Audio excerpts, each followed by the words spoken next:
Welcome to Basketball Passport. That is the Panathinaikos fans from last week's Greek derby between Panathinaikos and Olympiakos. I said to you just before, Anthony, I had to cut that sort of abruptly there because it just goes on and on and on. And the one part They're you still couldn't, going. yeah, the one part you couldn't see was the clock in the background was counting down to the start of the game. 26 minutes until tip-off, and that was the scene in the arena. They're getting ready to battle against their vicious rivals. Yeah, it is just. I was thinking while I was watching it, I was like, could you imagine the scene if Giannis had the line that he had in Yeah. front of that crowd? Like, could you Oh, man. imagine the way that crowd would react? Like, Yeah. Well, that's like, right. I mean, I feel like Giannis. some actual heads would explode. Like Yeah. they would be sitting there, like no idea how to process what just happened. I'm just going to yell and make a bunch of noise. Well, Giannis was at the Final Four in Berlin this year when Olympiakos and Panathinaikos were both there. Now, they didn't actually meet each other, but he was there, and you could see that he enjoyed it, man. He loved being a part of that, getting cheered on by the Panathinaikos fans. His brother, obviously, Thanasis, was playing there and went on to win the title, so it was great. But, yeah, man, the first Greek derby, we've got the Belgrade derby coming up, not actually until January, but that'll be another huge one. I can't wait for you to sort of get a glimpse of that on social media. But this is the Basketball Passport Pod. I'm your host, Lee Ellis, and I'm joined, as always, by Lakers Lounge and General Lakers Insider, Anthony Irwin. This is the show where we take a look at what's going on in the world of basketball. That's what we're supposed to be doing, but all the international players are just dominating in the NBA right now. So we're going to have a talk about a couple of those things that are going on right now. If you want to be a part of the show, shoot us an email at our beautiful basketball passport pod@gmail.com address. We've actually got 3 emails. I'm not sure if we'll get to all of them today, but we've got 3 emails. So people are starting to figure out that they can get hold of us here. So I'm going to dive into a couple of those. Now, this is our Thursday show in addition to our weekly Sunday night show where we talk about the big stories in the NBA. You can follow us here at youtube.com/basketball passport, Lakers Lounge, or my personal one at Lee Ellis 76. Before we get into it as well, I just got to pimp my Christmas gift here, which is the calendar that I've got going from some of the courts that I've played at around the world. That's one of my favorite there in Belgrade, Kalemegdan Park. Absolutely beautiful. Got a perfect night for it. That was nearly 2 years ago when I played there. So that one's out there. So check my socials. You can get yourself one of those. $20. That's all it costs to have a beautiful calendar with some beautiful courts around the world, from Tokyo, from Sydney, from Kenya in Africa. So Istanbul's in there. There's a ton, man. There's a ton. So got that out and ready to go the other day. So on today's show, as I mentioned, we are usually looking at different leagues, but the amount of international players who are dominating in the NBA this week is incredible. Dyson Daniels, we're going to talk about him. Victor going for 50 last night. Giannis going for 59 last night, which was also incredible. And then we'll also talk about the global academies closing around the world. Some of them, anyway, they're basically being moved to other destinations. And then I'll also talk about my trip to Australia that I took earlier this year and played in Sydney and Melbourne. And that's the sort of segue into the beginning of today's show, because Dyson Daniels, man, he is just on a tear right now. And this is the guy who came over, a bit of a throw-in in the trade, really, for DeJounte Murray. Larry Nance came over and Dyson was thrown in there. But I think right now, obviously, DeJounte's injured, but I think the Hawks are pretty happy with what they've got. Yeah, you had mentioned, or I had said the other day that a different player was leading the league in steals, and you jumped on that one. And for good reason, because Dyson Daniels is like a Western character at this point with how many banks he's stealing and stuff.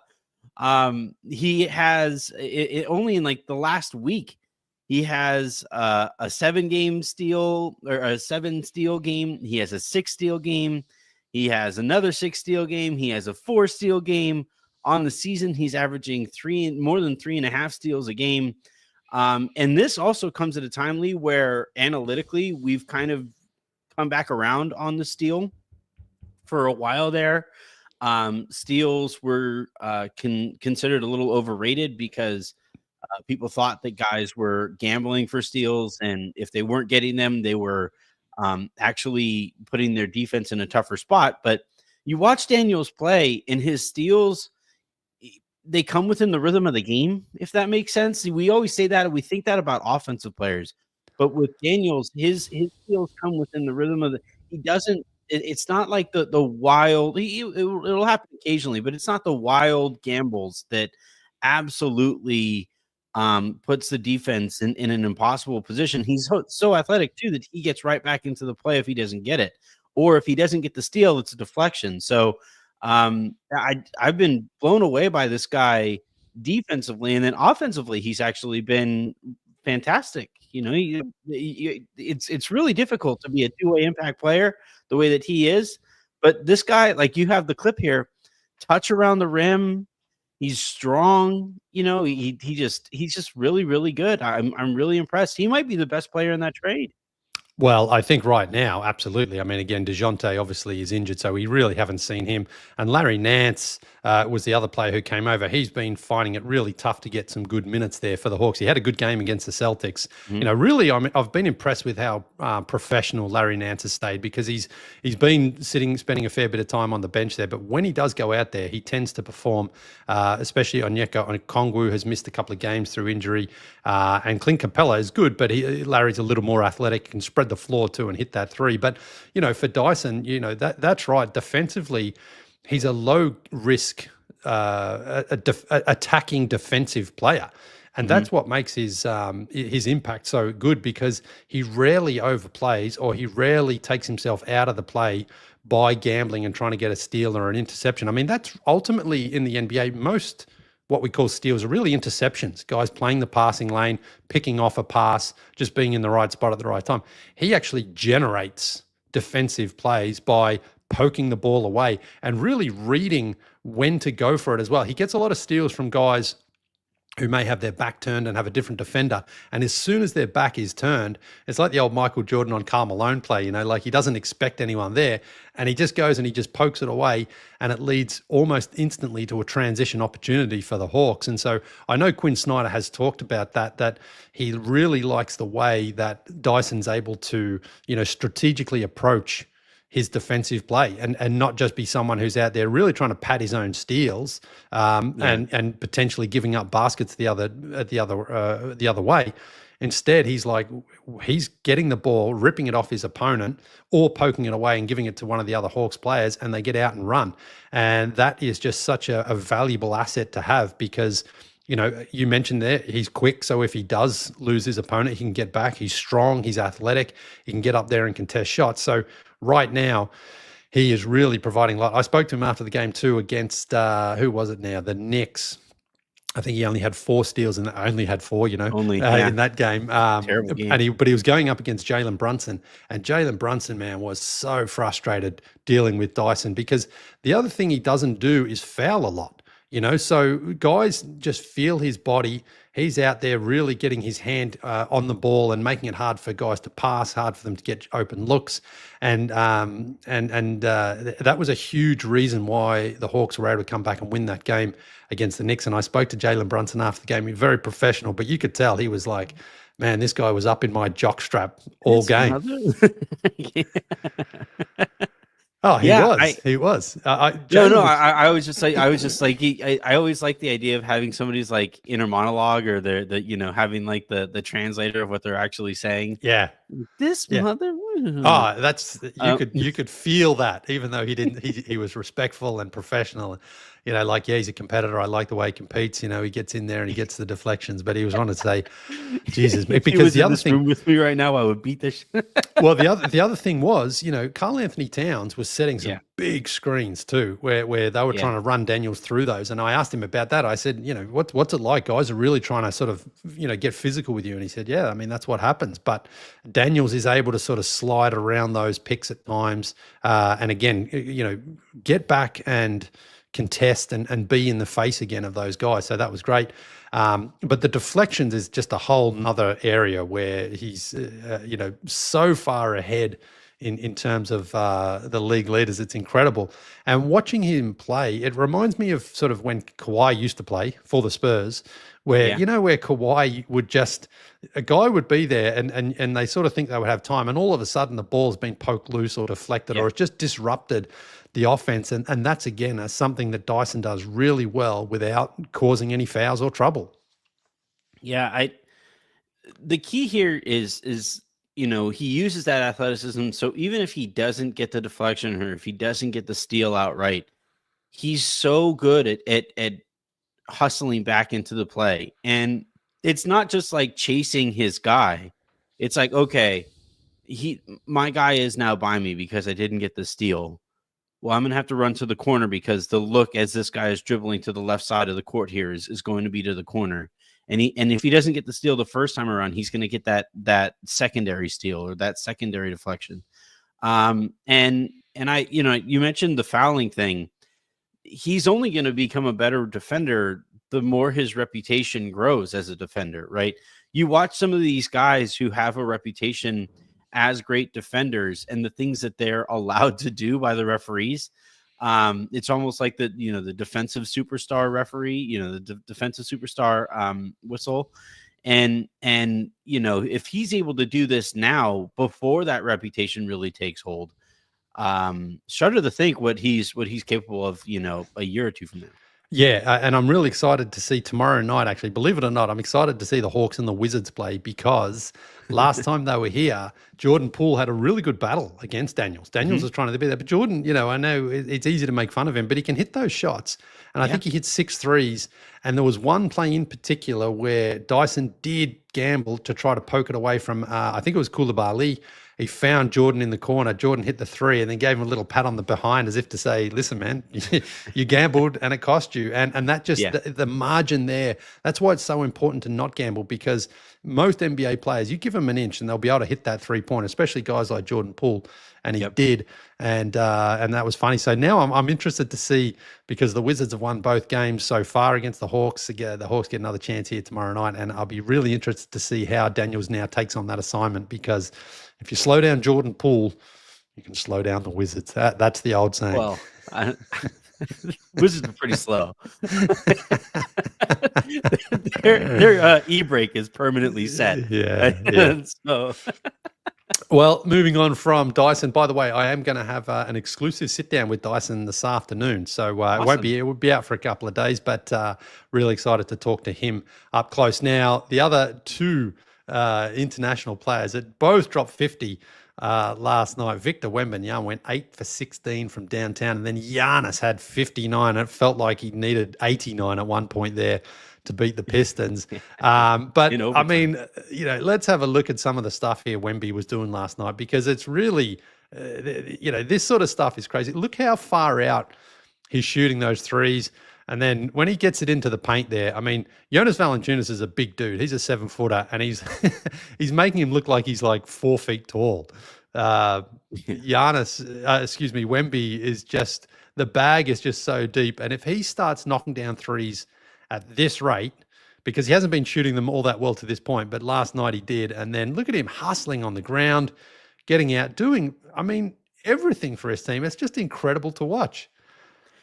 The Wemby thing is really interesting because he is obviously, by way of being so tall, he looks thin.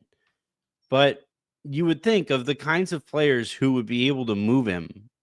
Jonas would be that kind of a guy. Jonas is huge. He's built like a Norse god. Yeah. And there was a play there in that highlight reel that you showed where Wemby drives by him, and you could tell Jonas is trying to nudge him off of his line, get him off of the direct line to the basket that he was on. It didn't matter. He dunked and he looked comfortable dunking nonetheless. That's the thing. And again, we're in year 2. I think the shot selection is going to improve. I think he still shoots a few too many threes. Yeah, he made 8 of his 16 last night, but 16 threes is a lot of threes. Or whatever line you said it was, but like I think I'm pretty sure he went 8 for 16 on the way to 50 in the win. So he's like one of the few guys who I feel myself like sounding like Chuck It's like get in the Right. post. You're Yeah. 7'5". Like you basically you look up and your face is at the rim essentially. But still, whatever he's doing, and you, I think the really really important part here is that last highlight he showed where he's willing to get on the floor and he obviously defends his ass off. And that's the kind of thing that like you watch his teammates' reactions to what he was doing last night. And it's, they are just the biggest fans in the arena. Yeah. It's awesome to watch. And yeah, I actually get to see him tomorrow. I'm driving down to San Antonio for the Lakers Oh, yeah. San Antonio game there. And I he's the kind of guy like I can already tell I'm going to be telling my grandchildren about. Yeah. Well, though, remember when Dwight Howard, I think it was in his first season, because it was being shown the other day when Kobe just dunked on him. Yeah. Chris Paul dunked on him, I think, the following season. Bron, he doesn't really get up for too many these days, and he's not maybe wired the same way like Kobe, but, someone's got to dunk on Wemby and try to at least knock him down a peg or two here. I was just talking about that with I think it was Bomani. We were texting back and forth because we were talking about the style of play and some, like, how many threes teams are taking now. And when I was growing up, if somebody was taller than like 7 foot and they got into the league, it was like a rite of passage that everybody and their grandmother was going to try to dunk on that person. Yeah. And I remember it. Yao Ming is the one that really stands out to me. Sean Bradley also. But Bradley was in the league for a little bit, so like it became kind of nonplus for guys to dunk on him. But when Yao got into the league, Kobe drove baseline and dunked on him. Tracy McGrady was like, okay, yeah, here's that too. I think Vince Carter got him a couple times as well. Yeah. It's kind of crazy that we haven't had that moment where like all of these guys, Anthony Edwards, LeBron, like all of these super athletic guys aren't testing this guy at the rim. I think part of it is like the verticality rules, but part of it also is like it's not that efficient to play. And if you like, and nowadays, if a guy is driving to the basket and the center is there, they already basically make up their mind and they look to kick it to the opposite corner. I miss the good old dunk on everybody days though. That was fun. It was so great. Yeah. I mean, Anthony Edwards, I think, is the one that we need to do it because that'd be a pretty explosive moment there. The two young stars. He's got a couple of already monster jams in his career, but look, the thing is, Wemby though he could get that ball too. It feels like it just feels Yao like Ming didn't get off the floor. No, and Wemby's a lot more athletic in that sense than both of those guys. So it's a tough obstacle to overcome, but.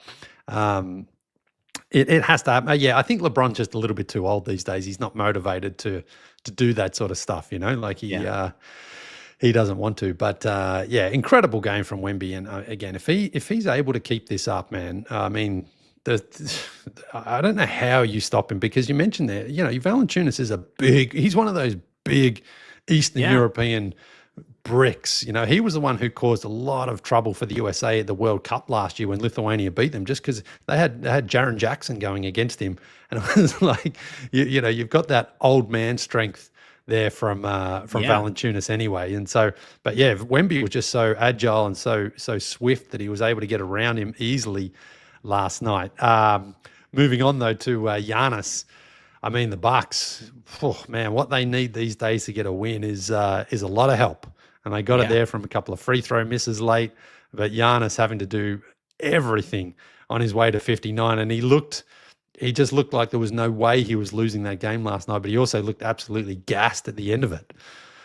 Did you see in the first quarter, only Giannis made a field goal? Every other player for Milwaukee missed all of their field goal attempts in the first quarter. Yeah.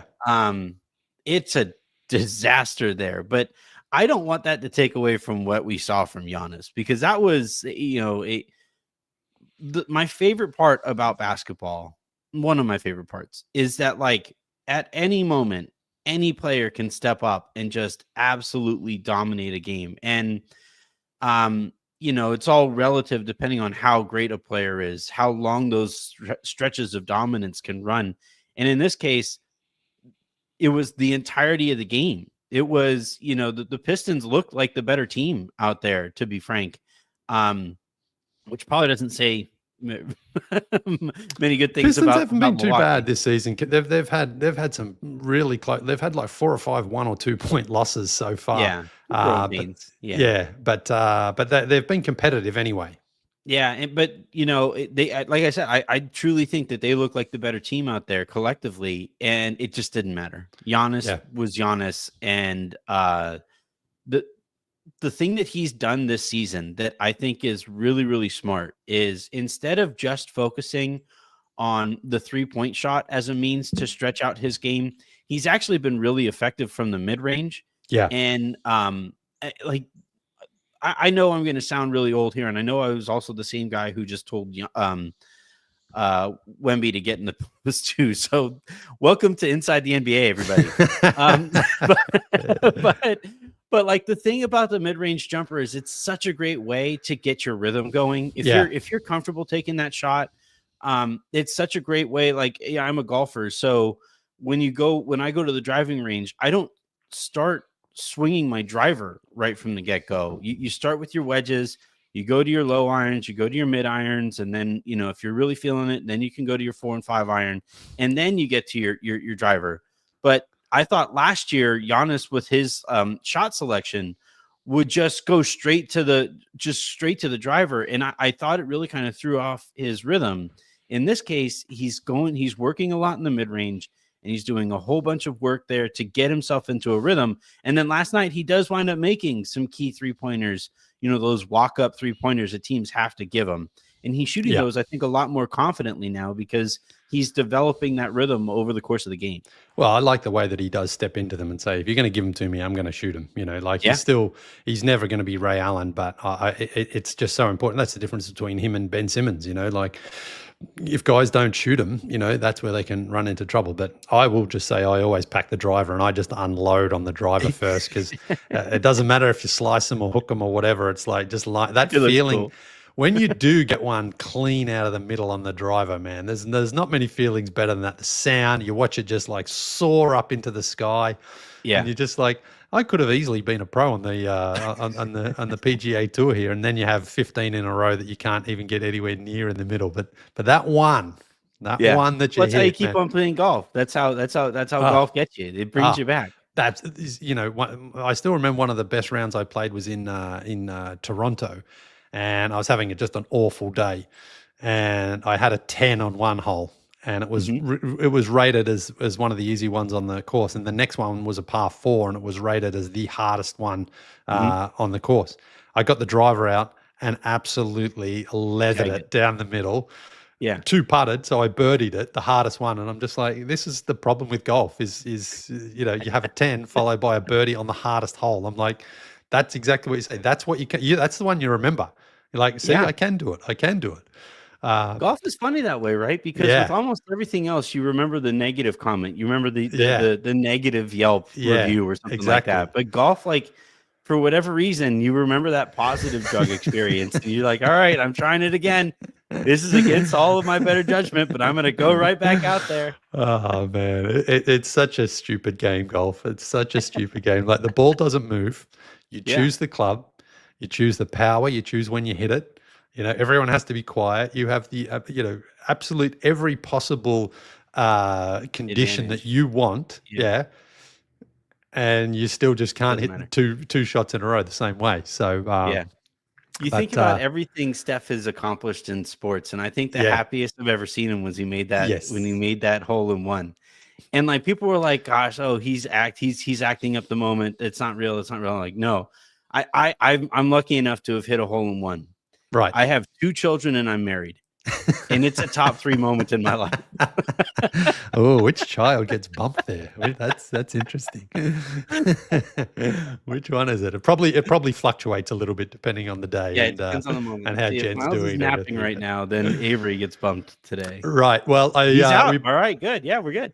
we better move on here because we have actually got some legit questions at the basketball passport pod at gmail.com. And one actually came through a while ago when we both missed it. It was from Fabio Fleury, a journalist in Brazil and a huge Lakers fan. And he's been listening to your pods since the LeBron came to the Lakers, although he's been following the team since the 90s. But big fan of yours there, Anthony. So great to have Fabio, who's joining us over on this side of the podcast world. Sorry, excuse me. So he says, since Leigh came to Brazil, his trips around the world, and you guys commented that it would come up sometimes in the future, I would like to suggest you do a good research on the story of Brazilian basketball. We have a very rich past, even though our current situation isn't the best. The Brazilian men's team won 2 world championships, came second 2 and 3 times between 54 and 78. And they've had players, of course, like Anderson Varejão, Barbosa, Thiago Splitter, Nene, and Oscar Schmidt, who is the top scorer in the Olympic history and one of Kobe's favorite players. He mentions a couple of other players there as well. And in women's basketball, Brazil won the world championship in 94, silver at the Olympics in Atlanta 96, bronze in Sydney. Janeth Arcane, who played on those teams, was one of the WNBA's first stars and won 4 titles with the Houston Comets. Anyways, I hope this helps you guys in your episode about Brazil. If you need any help on the topic, let me know. Best regards, Fabio. So really more just sort of giving us some information there, but I just want to make a couple of comments here to Fabio. First off, obrigado for the email there. Brazilian basketball, I did play there. I'm going to get to that topic at a different time. And it is incredible how competitive and how, when I think of Brazilian, when it comes to like soccer, they just play at a different pace. They're dancing out there. It's very rhythmic. It's very instinctual how they play. And it's incredible how that's what I notice as well on the basketball court. Like the Brazilians love to express themselves through sport and through creativity. And it was really some of the guys that I played with in Sao Paulo and then in Rio de Janeiro, these guys and girls, I should say, were just so instinctual about how they went about it. Like, fundamentals are sound, but then on top of that fundamentality, you have to have just a creative vision with how you play the game. And that's what I really noticed. And I also think this is my unscientifically proven theory with Brazil, but because the weather is warm so much of the year, they have really good facilities that I experienced outdoor in Sao Paulo and again in Rio. So it really encourages people to go out there and play. And I think that's what the key is to getting people to go out and play, is having good facilities, and they maintain them. And in Sao Paulo, in this place called Ibirapuera Park, they had 3 courts, really high quality courts that were each branded in a different logo. There was a Jordan brand, a Gatorade, and a Nike one. And they basically then have like a show court, which was the Jordan brand. That's where the sort of the big games go and when they have tournaments and activities and things like that. But when you have 3 courts like that, it really does allow for not just the ballers to go and play. Like kids can go and play, their families go out, people go out together and really play. Good mix of boys and girls. And, that's why I'm surprised Brazil isn't better on the international stage at basketball, because I think they've got the facilities for one, they've got the passion, and again, you know what it's like when you watch Brazilians play football. They just have this appeal of watching them that just makes them, that no other country seems to have. Yeah, I think it, again, pretty unscientific on my part here too, but I think those countries that have deep soccer heritages, like they tend to also be really good at basketball. Kobe was big on the crossover appeal and how much those sports have in common. All of the nonverbal communication, the runs that you make in soccer are very much like cutting in basketball, and the 2 and 3 man games and stuff like that. It's and you mentioned the creativity and the flair that Brazilians play with, when it comes to soccer. Watching Brazilian basketball players go out there and do their thing there too. The Brazilian blur, right? Leandro Barbosa always comes to mind because, I would watch him play and it wasn't just that he was fast. He looked like a blur when he was standing still. And it's a beautiful, country. It's a beautiful culture when it comes to their sports. And I think it's only a matter of time before they're back up on, kind of where they belong in terms of global basketball, that presence. Yeah, well, Oscar Schmidt also is another one that he was actually in the '84 draft, that classic draft with Jordan and Akeem Olajuwon, but chose to not come to the NBA because it would have not allowed him to then play for Brazil, which just meant so much to him. I don't know if you've seen it or if you remember it, but Oscar Schmidt's Hall of Fame speech is one of the best speeches you will ever hear. It is so funny. It is so well spoken. He's very articulate, just the journey he's gone on. And sometimes, I always think like, you see some people and you just think, man, that guy was just born to play basketball. And that doesn't mean they're not humble, but it's like, it doesn't feel like that was with Oscar. It felt more like he just loved the game. He was really good at it, didn't quite make it to the NBA for the reasons I said earlier, but, really just a guy who was so passionate and so good at it. So if you haven't seen it, Google and go on YouTube and check out his Hall of Fame speech. It is great.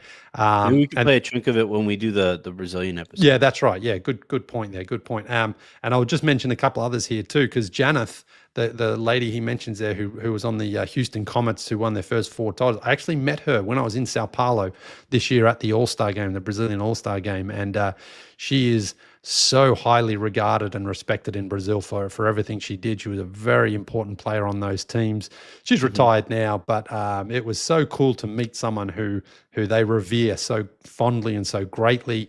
And she was great, and she still, it looks like she's still in decent shape, and she could probably still go out there and get a bucket, even though she's no longer playing. And the last point is I spoke with Leandro Barbosa only 2 weeks ago when the Sacramento Kings were in town. And because he's from Sao Paulo. And so I wanted to talk to him about the courts, and I wanted to ask him a few questions. He didn't have much time. Because he's an assistant coach there. So he was helping the guys go through their warm-ups, and then he had to go, into the pre-game meeting and things like that. But once I spoke to him about Sao Paulo, you could see all of a sudden he was like, oh, okay, I can talk about that. I can talk about where I'm from. And, he was saying how, basketball, street ball is just so big and such a huge part of Brazilian culture and sporting, their sporting pedigree now, because soccer is obviously what Brazilians are known for first. But as I say, there's a similar expression of creativity with the two sports there. And so, of course, I had to ask Leandro, where are the best street balls? Are they from Sao Paulo or Rio? Of course, he said Sao Paulo, but he said it in such a typically lighthearted way that it just made it so much fun. So, yeah, Brazil, I've been a couple of times. It's such an amazing destination to visit. The people are great. The food is great. Rio de Janeiro, it is probably my favorite city in the world. It's just so beautiful, and the beach there is incredible. The mountains in the background. You go up Sugarloaf and you can see out over the city. And there's Copacabana Beach, of course, which is the most famous. But I think Ipanema is probably a little bit nicer. Copacabana is very touristy, but still beautiful. But man, the Cariocas, they know how to have fun, and they like you to eat too, which is always a good way to get me on side. There was, actually on Copacabana Beach, there are some waiters who just walk around with their what's that drink called, caipirinhas. They just walk around on a tray, basically just like, I'll just sell these to whoever, people are just walking past. So you just flag them down, say, yeah, I'll have one of those.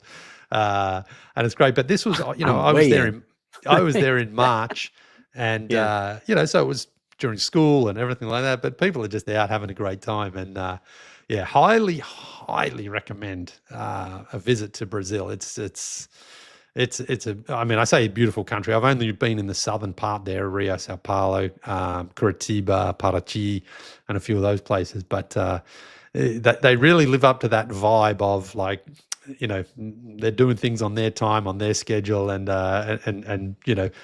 doesn't seem like everyone's in a rush like they can be in some more northern hemisphere countries.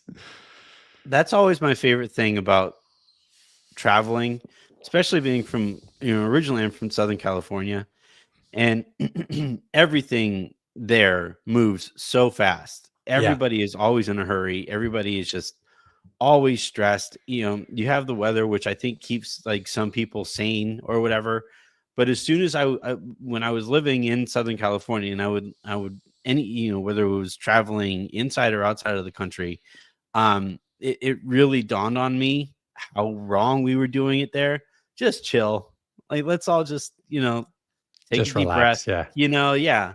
And those cultures that do understand that, like they're doing it right. They're doing it better. Right. Well, thank you very much, Fabio, for the question. The next one comes from Dan in rainy London. Now, this is a long one. It's basically sort of two questions here. He's asking a Lakers specific one. So I'll just leave that one for now so I can get to the other one here. Because he says, this is quite interesting. I'm basically the only person I know who likes basketball in England. I have nobody to discuss my weird obsession with. So I listen to about 1,000 podcasts a day, including Anthony's various podcasts over the last 3 or 4 years. Sorry. I can relate to him because we're similarly cynical. So you're bringing in quite a few fans here, Ray Anthony, which is great. Appreciate the support. It's I always feel bad for Lakers fans who like get introduced to the sport through my content because it's bleak sometimes. But go ahead. Sorry. Okay, so the little more he can relate to here because he started following basketball in 2010 when he was at uni because he was nocturnal, so he would be awake when the games were on. But it's tougher now because he has a 2-year-old, so he's who is often forced to wear Lakers gear. Yes, LeBron originally drew me to basketball. The Miami experiment was great to follow, and the Game 7 2016 finals was the best sporting moment I've ever witnessed. As a result, I followed him to the Lakers. And my poor big dog is called Bron, and he's included a couple of photos. I didn't add them here, but anyway, he had his honeymoon in California in April 22, wanted to see the Lakers, but they let me down and didn't make the playoffs. So that's a classic Lakers fandom right there. I was lucky enough to see the US men's team play a warm-up game in London in July against South Sudan. Lifetime experience, once in a lifetime experience, seeing LeBron. Game. Yeah, they only won by a point on that LeBron basket at the end, wasn't it? I think so, yeah. Yeah. I'm going to be in New York for a game against Atlanta just before the All-Star break. We're going on a holiday for my 10-year anniversary. The poor woman gets dragged around so I can watch basketball. Well, but so you don't say it like that. You say, we're going to New York, baby. Oh, just, you do the old, I wonder if there's a game on. Oh, I'll get tickets. Well, you've already bought the tickets. You just act as if it was spontaneous. Yeah. Aiming to see Bron one more final time in the playoffs before he retires, but it's not looking likely right now with the Lakers. Well, we'll see. I'd like to see him leave for another team because the Lakers are so poorly managed. We'll see what happens in the summer. But I think he's only going to play one more season after this. Keep up the good work, Dan. So again, more a sort of story there rather than necessarily a question. But what's interesting, Dan, is he said, he can't find anyone to talk to. I have found NBA in London and Britain and Europe has exploded in the last 4 or 5 years. So I'm surprised that he doesn't have more people to talk to about it, because when I was there last year, I had a huge turnout for my run in Clapham, and people love the NBA and really want to talk about it. So interesting that he hasn't found a community yet. Yeah, I kind of wonder if it's like a particular pocket that maybe he lives in. I think it's different when your entire basketball or fandom experience is an online experience, whereas maybe the people in his immediate circles don't necessarily want to talk about basketball. That's my favorite. With all of my content, essentially my pitch is always, this is what it would sound like if you happened upon Leigh and me at a bar and we just were talking about basketball. This is how our conversations would go there. And I've always felt that that's a really important aspect of fandom is that you plop down on a chair. Actually, it just happened the other day. Jen and I had babysitters for the night, and so we went to and hit a happy hour really quick on our way to her company party. And I sat down and I had mentioned Bronny to Jen because something had happened there. And I was, the guy next to me goes, "Oh, you a Laker fan?" And I go, "Yeah. Yes." Short answer, yes.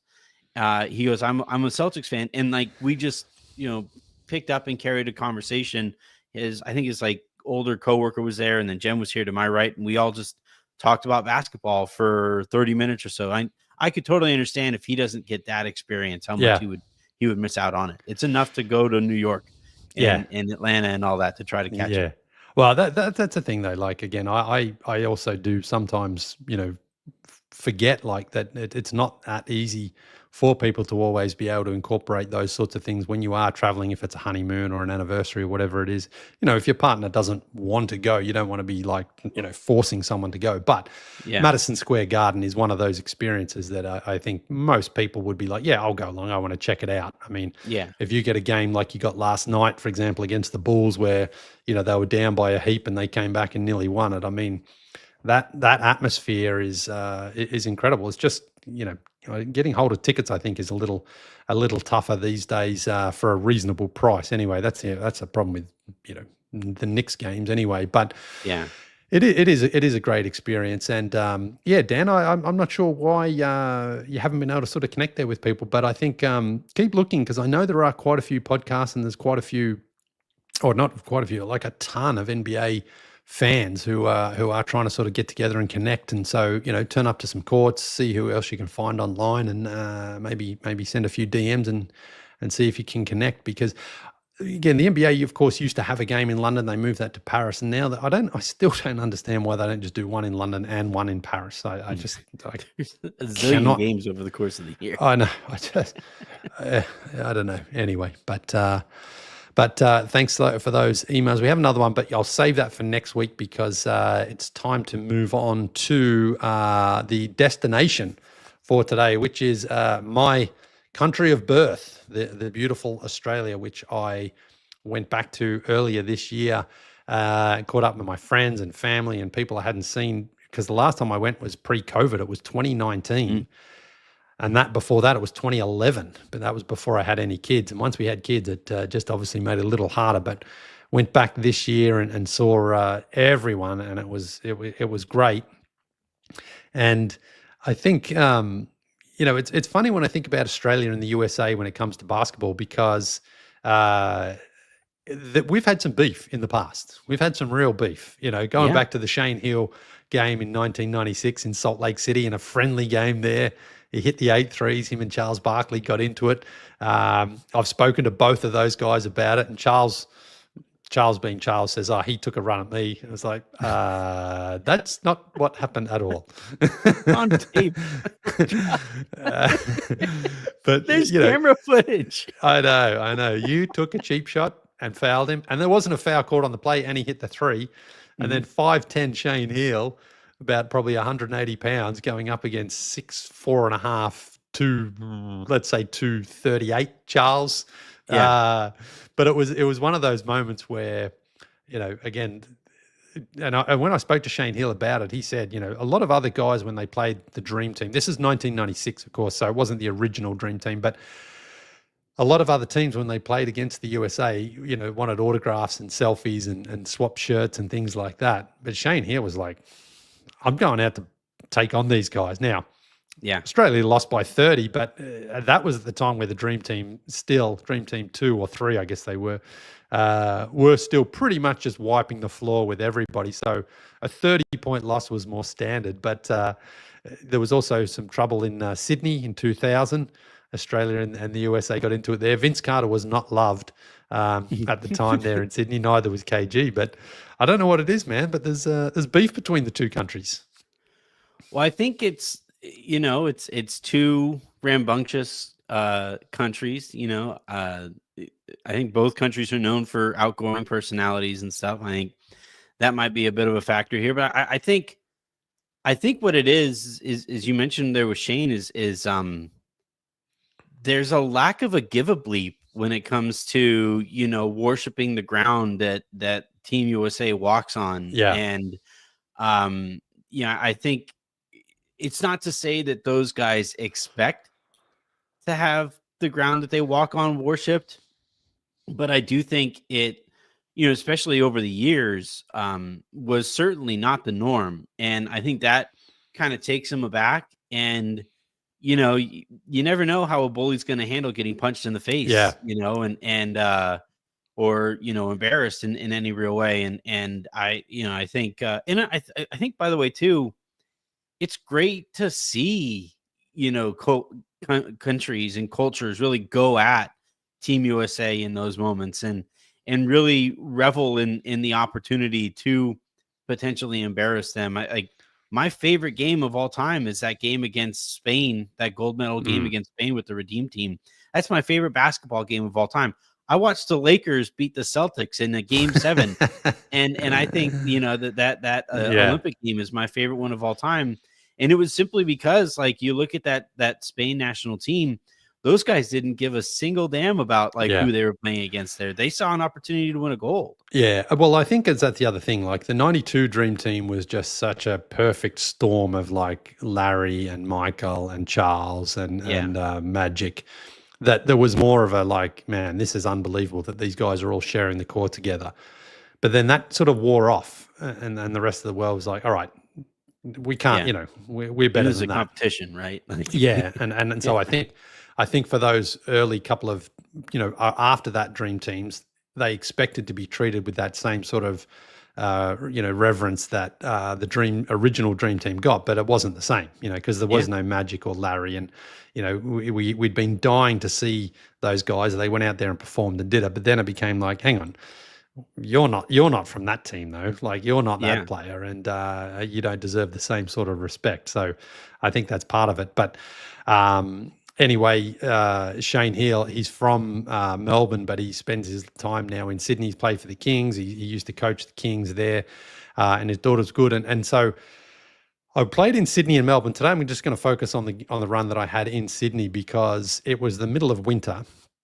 And I spoke to a few people, and they said, it's middle of winter, so I don't know if you'll get too many people to come out and play.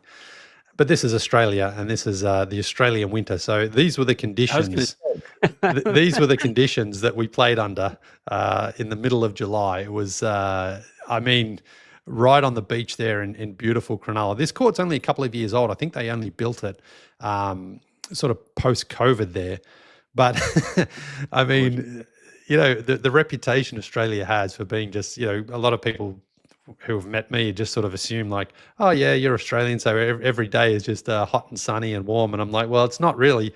But then you go out there and you play a game and you see like just these conditions, which was just unbelievable, because it wasn't hot.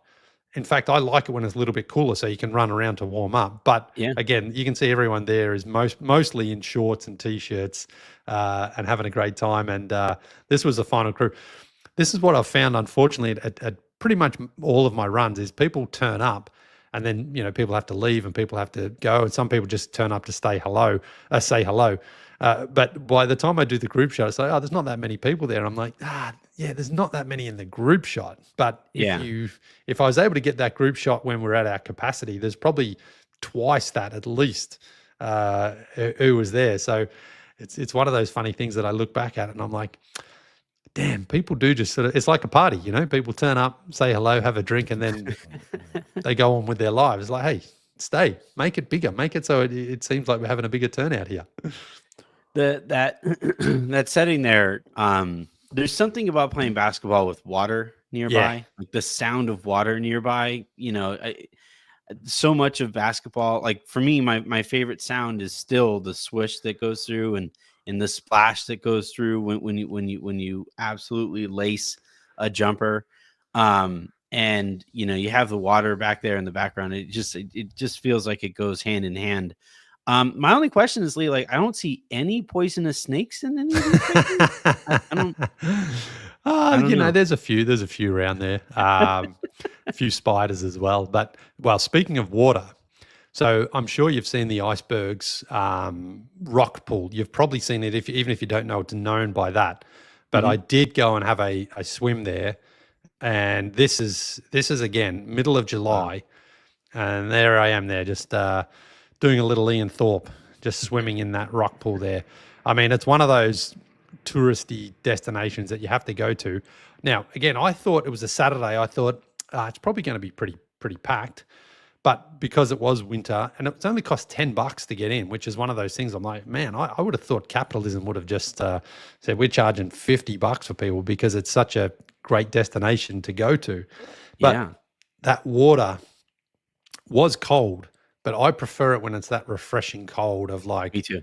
where you're like, I'm in it, and once you're under, it's beautiful. And the other funny thing is, so I'm from Melbourne, which is Sydney's biggest rival. And so I think we talked about this the other day. You're not supposed to sort of really acknowledge anything good or positive about the other city that you grew up being a rival to. But my God, Sydney's a beautiful city, just absolutely stunning. And I was only there for 3 days, caught up with some friends, took my boys up there. We saw the Opera House and the Sydney Harbour Bridge and all those beautiful things. But even when I was there, me and my friends were just having lunch, and I'm like, oh man, I really should spend more time out here. This is just a beautiful city in an amazing country. It's just so far away from the rest of the world. That's the only knock, really. Yeah. What's the number one thing, aside from the people and the family and stuff like that? What was the hardest thing? What's the thing you missed the most about being home? It's a great question, because I think before I got married and had kids, I missed it more than I do now. And it's not that I don't miss it now, but it's just you know what it's like. Your life is just full, so you don't have time to think about it. But I think I guess just that feeling that like you can go and sit by the beach, you can have a good living, you can have a good lifestyle. You don't really have to be elite or anything like that. Like Australia is pretty well set up for you to have a very comfortable life without necessarily having to be super rich. Education's good, food is good, transportation's good, getting around is good. There's so much to see. I mean, it's like the United States in the sense that there's so many mountains and rivers and lakes and beaches, and you can go skiing in the winter and have an incredible experience, and you can go to the beach pretty much any time. So just where you're from, I haven't lived more of my life out of Australia than in it because I didn't want to. It's just the way that things have happened for me. But sometimes I wish I lived in California so I could do that one flight back to Australia, because then you can do like a 10-day trip. But when you're coming from Atlanta, it's only 4.5 hours or so to LA from here. But it just, oh man, when you're on that plane, you've already flown 4.5 hours, and then you jump on the plane at night. It's 15 hours down across the Pacific there, and you've watched 2 movies, you've slept, you've eaten, you've done some other work, and you look up and there's like 11 hours to go, and you're just like, oh my God. Yeah. Because that's if you're traveling without like super young children. 15 hours with my kids in a plane is like my version of Guantanamo. Well, fortunately for me, my boys, they've traveled quite a bit, and they're 12 and 8 now, so they're a little bit older. But the first time we went, they were 7 and 2, nearly 3. And the nearly 3-year-old, he like, because you always leave at night too, so it's actually not bad going out there. Like, so the kids fell asleep on the way out there, and my nearly 3-year-old at the time, he'd been asleep for probably 7 or 8 hours, But then he woke up and he was just like, right, I'm fresh. I've had a good sleep. Let's party. And the whole cabin is dark and quiet. Yeah, and nobody else wants to party to the No, and the way the seating, I don't know what we did for the seats, but it was like a stranger, my wife and our 3-year-old, and a stranger, me and our 7-year-old. And so my wife was sort of asleep. She got woken up, and he was just like, right, I'm doing something here. And I was just Can like, I fly the plane? Oh, man. And he was like, he wanted to go to the toilet. Fair enough. He needs to go. And again, the person next to me was asleep. The one in front of me to my wife's left was asleep. And I'm like, oh my God, I have to get him over the chairs here, walk down there. Yeah. And then he's like talking as loud as he can on the plane. And you're just like, the next 5 hours here are just, and you've got the iPad and they've got all the screens and that. But, when they've got the energy and they want to walk around, not much you can do. But it's always great going back to Australia. And the other reason I wanted to talk about it today is because the actual going back to where we started, Dyson Daniels and Josh Giddey, who came from the Australian Global Academy. Well, those global academies are now being closed down, being relocated to other parts of the world where the NBA wants to develop talent that doesn't already have a very strong infrastructure for developing Yeah. talent. So interesting move that they would do that. But again, I wonder if it's because Josh and Dyson have been too successful that they're like, oh, hang on a minute, we don't need to put money in here. We need to put it in places where we're not getting the talent pool coming from.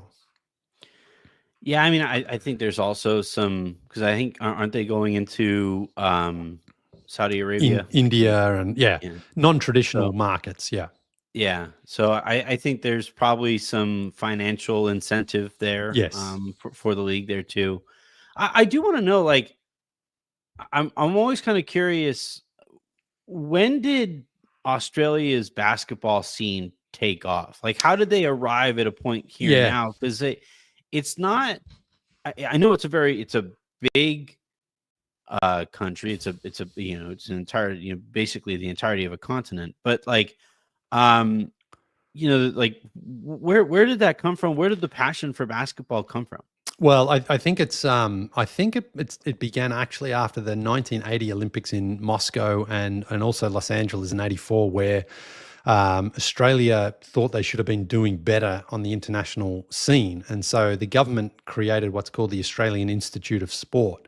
And so if you are an athlete as a kid who shows talent, doesn't matter what sport it is, it's basically like going to school there. So you get a chance to really work on your sports strength while still maintaining your academic, abilities in case it doesn't work out professionally. But it also recruited some of the best coaches and the best instructors to help really refine and hone those skills.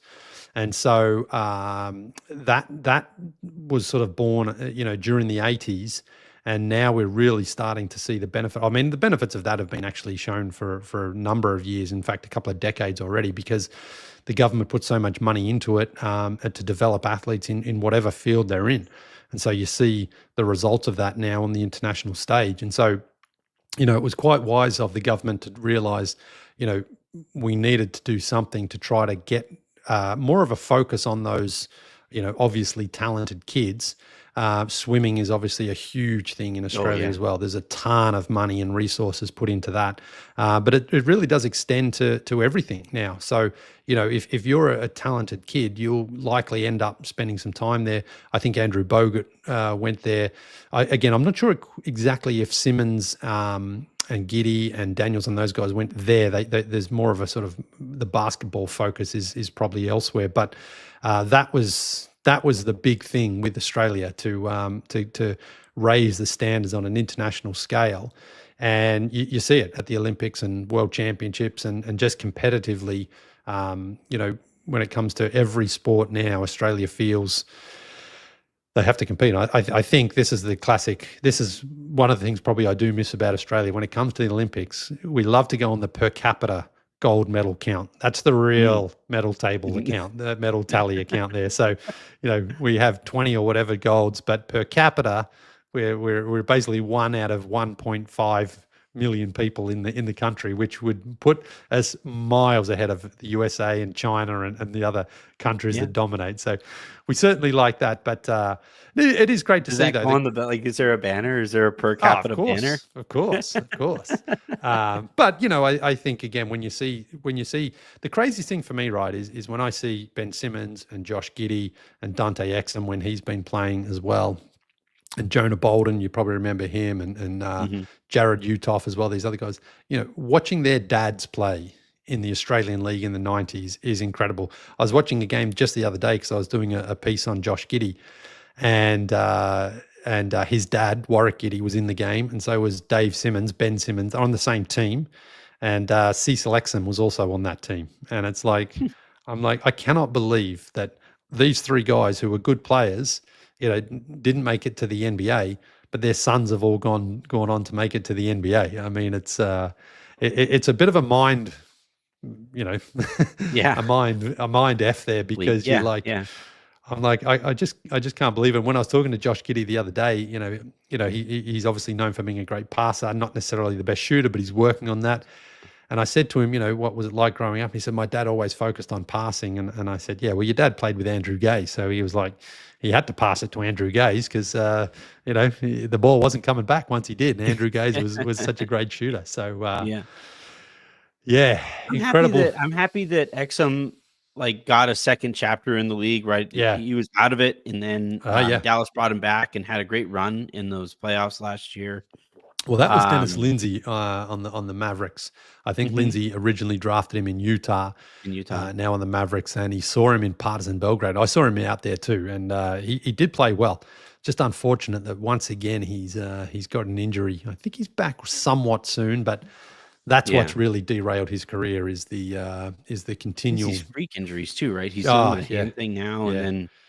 Simmons, obviously, when we're talking about injuries, he's been through it, but he's actually having an underrated season right now. Oh, yeah. He's been quite good coming off of the bench for Brooklyn. So much so that it wouldn't surprise me if the Lakers, because they always do the clutch reclamation projects. Yeah.